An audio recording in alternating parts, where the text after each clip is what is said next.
Assalamualaikum warahmatullahi wabarakatuh. Berjumpa kembali dengan saya tentunya di cerita horor.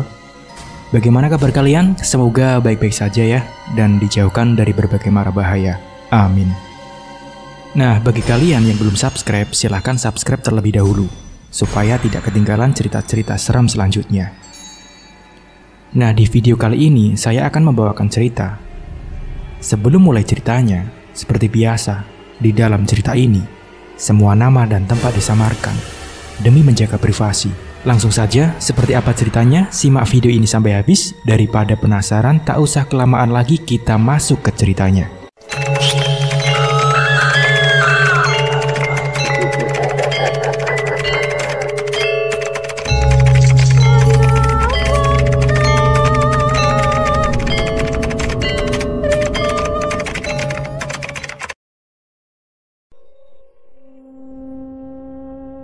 Acara pemilihan kepala desa baru itu berjalan lancar. Meski keluarga kedua belah kubu sempat terlibat pertengkaran beberapa minggu sebelum pemilihan. Aku tidak peduli siapa yang menang, karena siapapun yang jadi kepala desa pasti ujung-ujungnya sama saja, ujar Lodok. Lagi pula salah kita kalau berharap dengan mereka, Dok, ujar Tamrin sembari menyulut rokoknya. Iya, walau banyak perusahaan masuk ke daerah kita ini, tapi kita warga lokal masih banyak yang menganggur, bahkan tak jarang sampai berhutang untuk menyambung hidup. Itu disebabkan karena kita yang bodoh, tidak bersekolah sampai sarjana. Orang-orang seperti itu mencari karyawan yang berpendidikan. Walaupun kau berpengalaman, tapi pendidikanmu tidak tinggi, maka tak akan ada harapan, sahut Roli. Pemilihan kepala desa dimenangkan oleh Pak Dani. Pak Dani sendiri merupakan warga asli desa itu, namun dia sudah lama tinggal di kota dan hanya pulang sesekali. Namun sekitar setahun terakhir, Pak Dani sudah kembali ke desa dan membuka usaha warung sembako di sana. Hingga kemudian, Pak Dani ikut mencalon sebagai kepala desa dengan visi misi untuk mensejahterakan desa.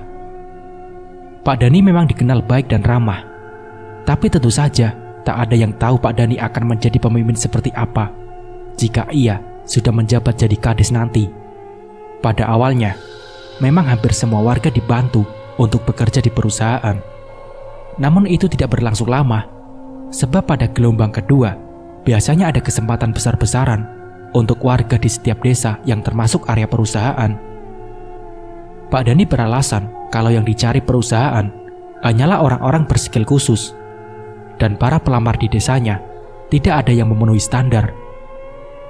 Namun sebelum berselang setelah itu, orang-orang yang merupakan keluarga dan sebagian lagi para pendatang yang entah dari mana tiba-tiba mendapatkan pekerjaan. Dari banyak info, katanya orang-orang itu bisa masuk bekerja karena kades tersebut bersedia bertanggung jawab untuk mereka jika terjadi sesuatu. Intinya, kades menjadi orang dalam bagi mereka yang bersedia membayar. Informasi itu tentu saja membuat warga kecewa.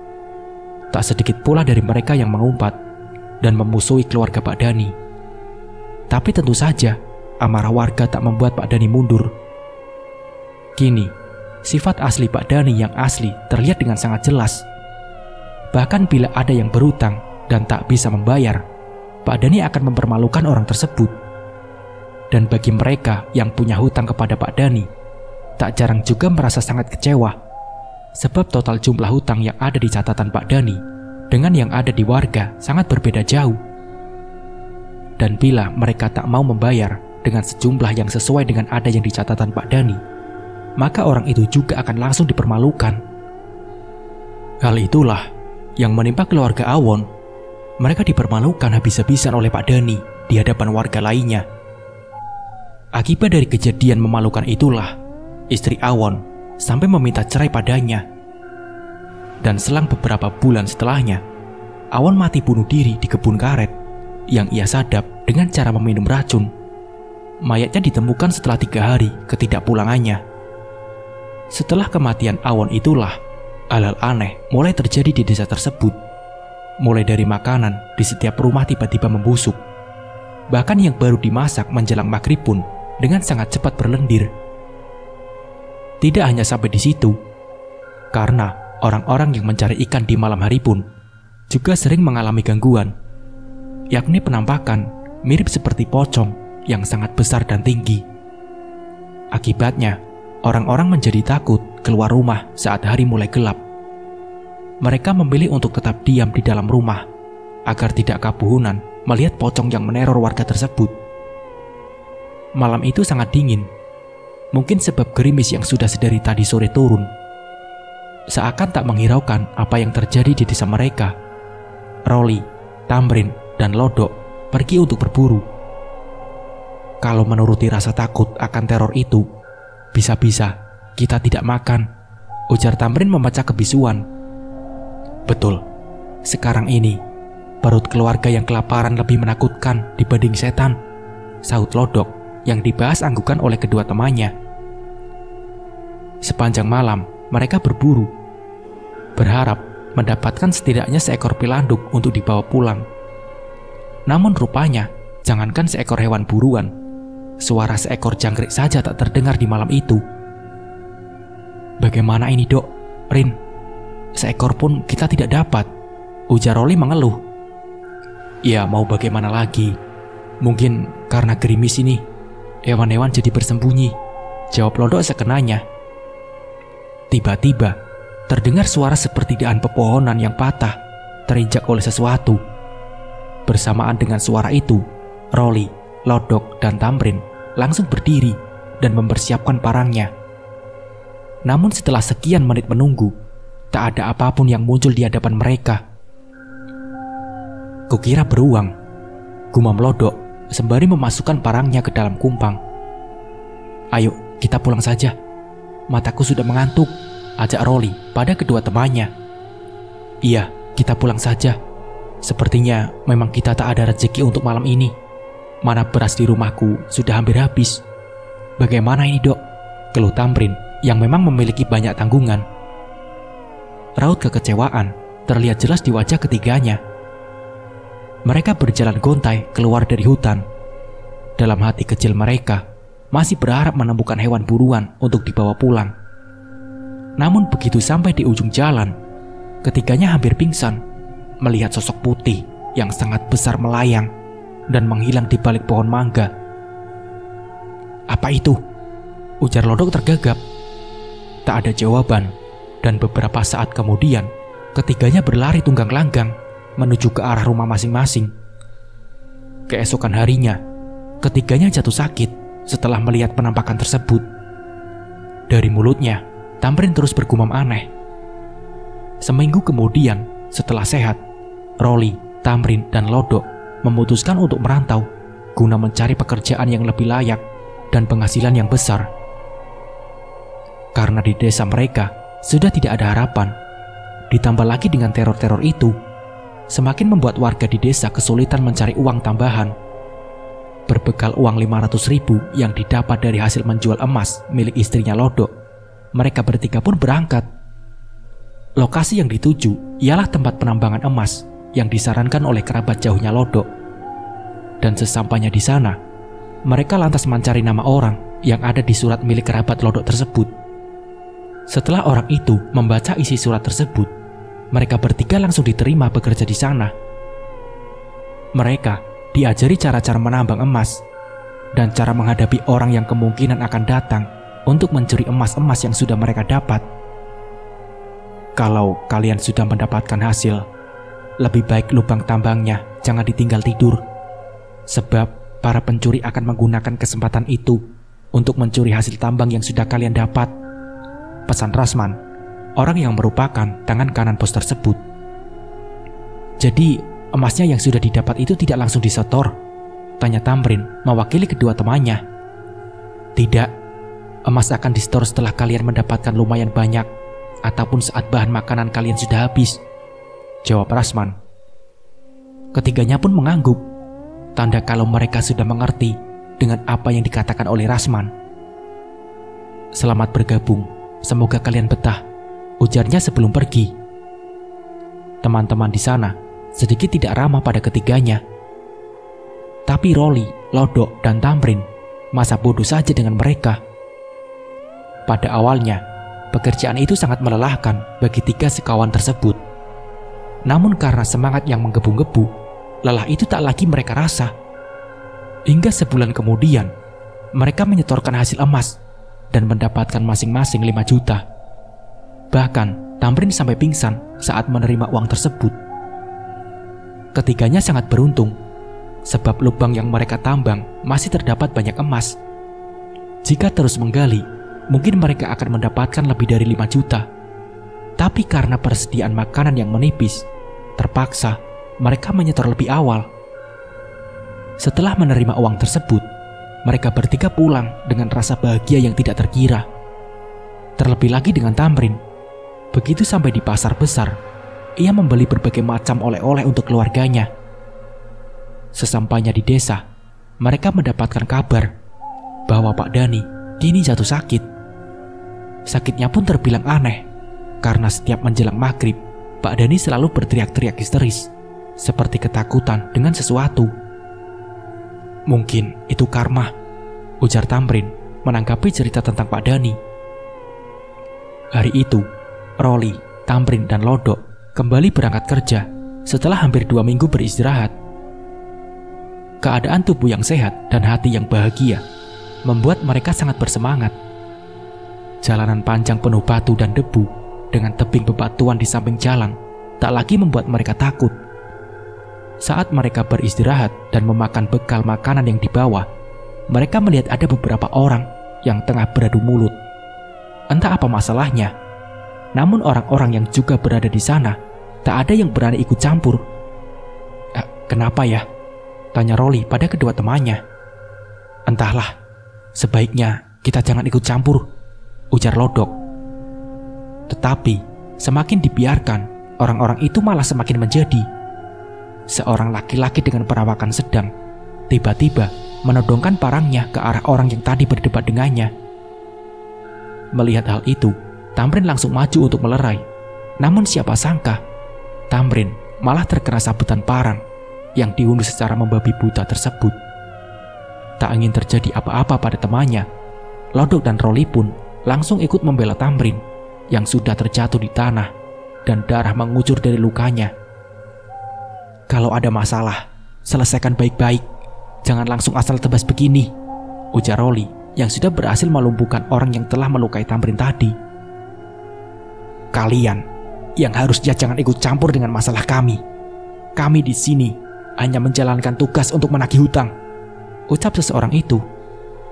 Oh, masalah hutang. Kalaupun masalah hutang, memangnya apa tidak bisa kalau diselesaikan baik-baik? Kenapa malah keroyokan begini? Ujar Roli. Apalagi sampai membawa sajam. Sebenarnya kalian ini mau menagih hutang atau merampok? Ujar Lodok. Kalian itu orang baru di sini. Apa bos kalian tidak menceritakan tentang kami? Hah? Apa kalian mau mati di sini?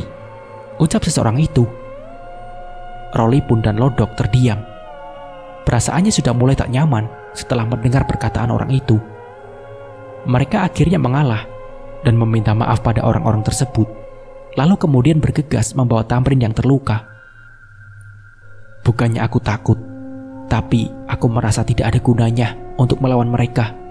Karena aku yakin jumlah mereka itu banyak. Dan mereka juga termasuk orang-orang yang ditakuti di sini. Makanya saat mereka adu mulut tadi, tidak ada yang berani ikut campur selain kita. Kalau kita lawan, kita bisa bahaya, dijadikan incaran mereka. Tidak apa-apa terlihat kalah dan bodoh. Yang penting kita aman, ujar Roli setelah jauh. Iya, aku setuju. Karena niat kita kemari kan memang bukan untuk berkelahi, tapi untuk bekerja, saut Lodok. Iya, semoga saja orang-orang yang tadi itu tidak mereka apa-apakan.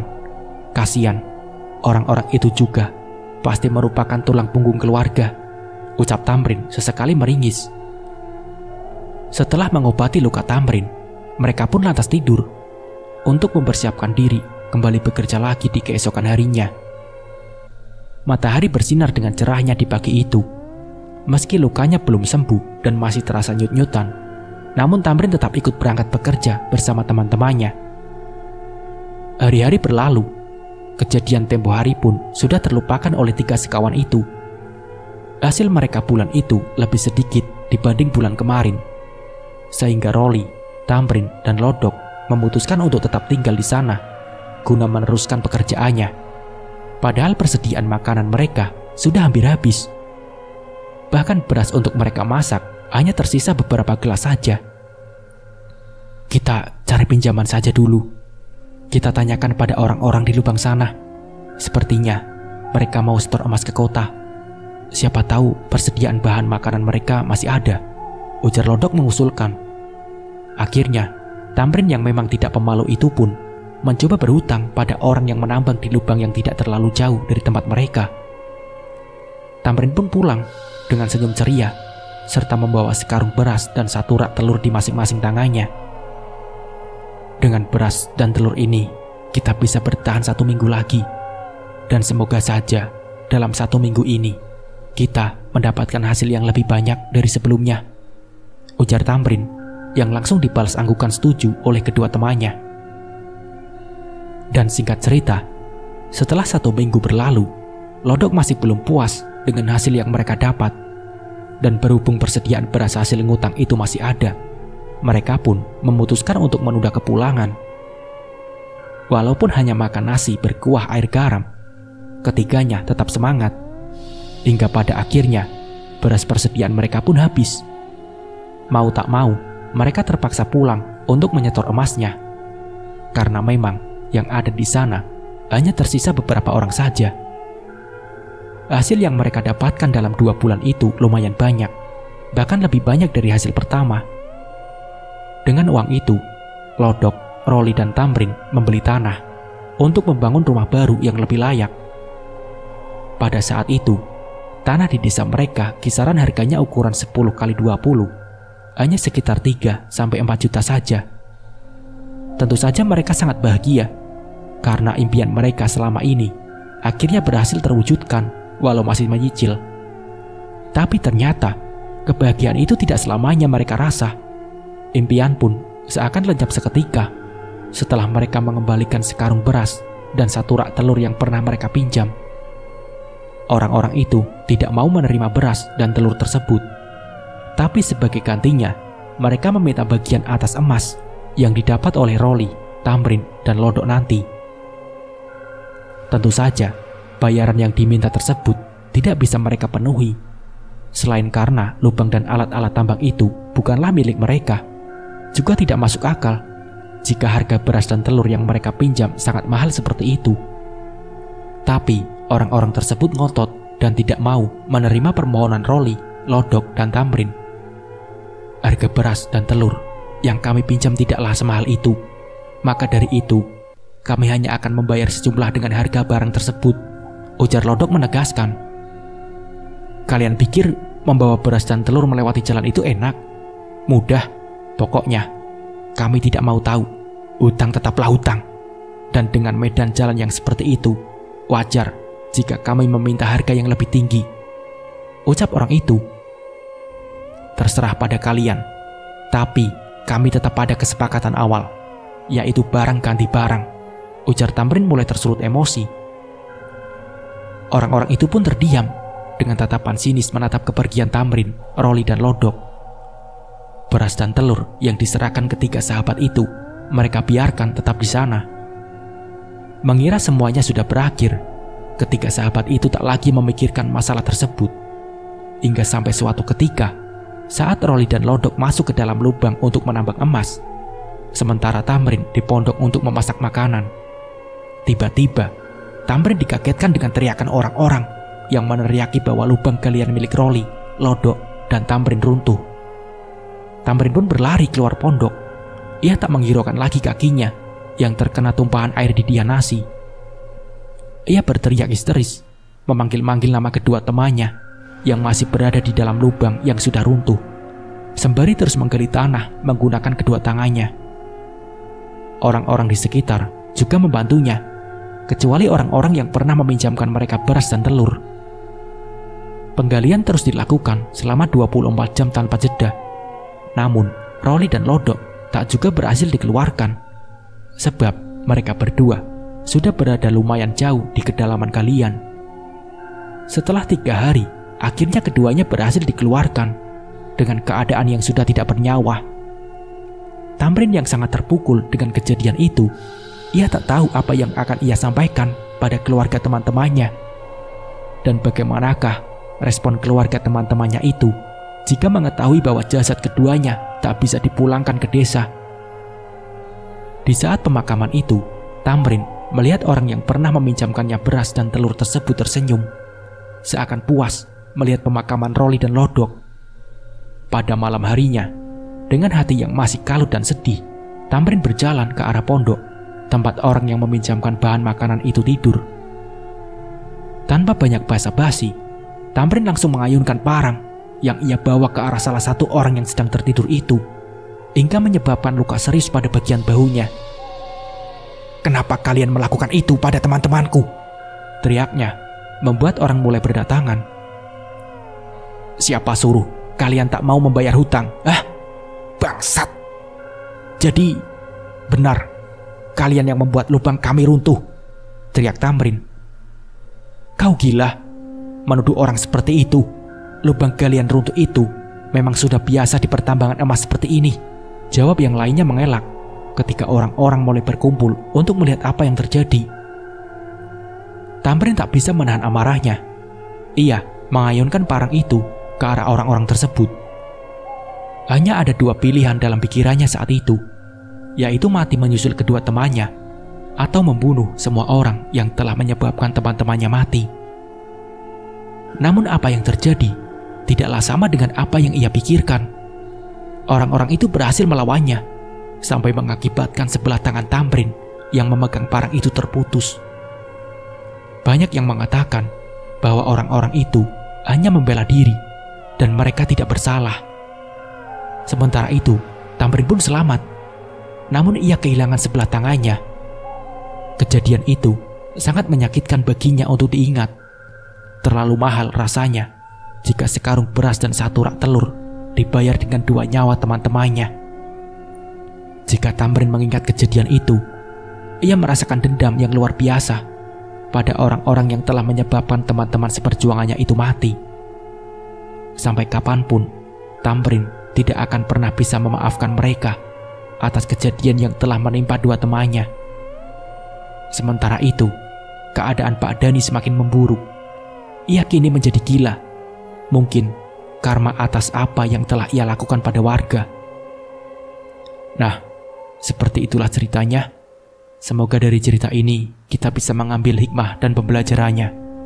Mungkin cukup sekian dari saya. Wassalamualaikum warahmatullahi wabarakatuh.